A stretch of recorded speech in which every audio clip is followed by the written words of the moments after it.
जन सुराजक सूत्रधार प्रशांत किशोर बिहार में लगातार बढ़ रहा पेपर लीक मामला पर गंभीर चिंता व्यक्त करैत शिक्षा व्यवस्था पर करगर प्रहार दिलनि।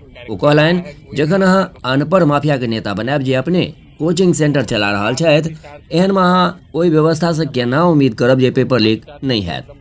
देखिए, पहले तो किसी प्रकार का लोकतंत्र में लाठीचार्ज वगैरह दुखद है, लेकिन यहाँ पर जो सरकार है नीतीश जी की सरकार का एक कैरेक्टर रहा है, कोई भी आता है लोकतांत्रिक तरीके से अपनी बात रखने, तो सरकार लाठीचार्ज को सबसे आसान जरिया मानती है।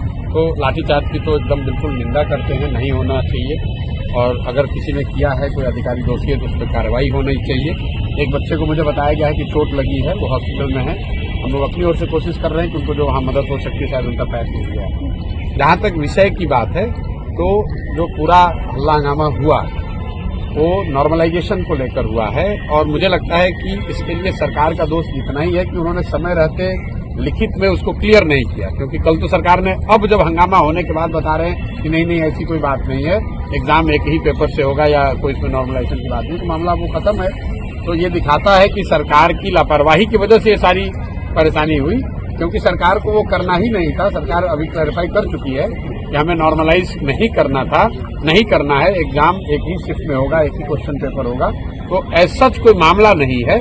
लेकिन कल जो बात हुई वो सरकार की जो कार्यशैली है, किसी बात को समय रहते क्लियर न करना, कोई आ गया डिमांड करने तो उस पर लाठीचार्ज करना या उससे बातचीत न करना, तो दुखद है। नहीं, पेपर लीक का मामला है। जब आप अनपढ़ लोगों को नेता बनाइएगा, जो लोग पेपर लीक करने वाले खुद माफिया हैं, वही अगर एजुकेशन शिक्षा मंत्री रहेंगे, कितने नेता हैं जो कि खुद अपना कोचिंग सेंटर चला रहे हैं, तो आप उस व्यवस्था में कैसे ये मानते हैं कि पेपर लीक नहीं होगा? कुछ लोगों का सवाल है, भैया पेपर लीक पर नहीं बोल रहे, नहीं बोलते हैं, आगे भी नहीं बोलेंगे।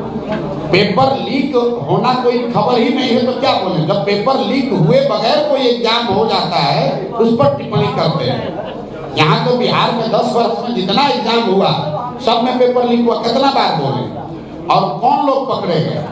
जो लोग भी दोषी पाए गए वो कहीं ना कहीं सत्ता में बैठे हुए लोग, जो यहाँ के शिक्षा मंत्री रहे, उनके साथ फोटो आया है, और आप कह रहे हैं कि हम नहीं बोल रहे। तमिलनाडु और बिहार, जब देश आजाद हुआ तो तमिलनाडु और बिहार करीब करीब बराबर के राज्य थे आर्थिक और विकास के नजरिए से। आज तमिलनाडु देश का दूसरा सबसे अच्छा राज्य है और बिहार 28वें नंबर पर है। तमिलनाडु में तो भाजपा की सरकार नहीं है, तमिलनाडु को तो मोदी जी ने नहीं बनाया है। पिछले 40-45 वर्ष से वहां कांग्रेस का भी शासन नहीं है। तमिलनाडु के लोगों ने अपनी व्यवस्था अपने से बनाई है, किसी भाजपा और कांग्रेस ने नहीं बनाया है वो। और जो सबसे बड़ी बात है, आप समझिए, लोकतंत्र में 5 वर्ष का पर चुनाव क्यों होता है?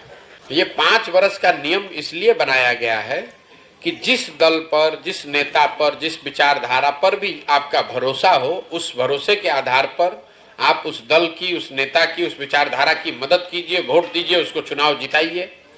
लेकिन ये वोट, ये भरोसा 5 वर्ष के लिए है, जीवन भर की बंधुआ मजदूरी नहीं है।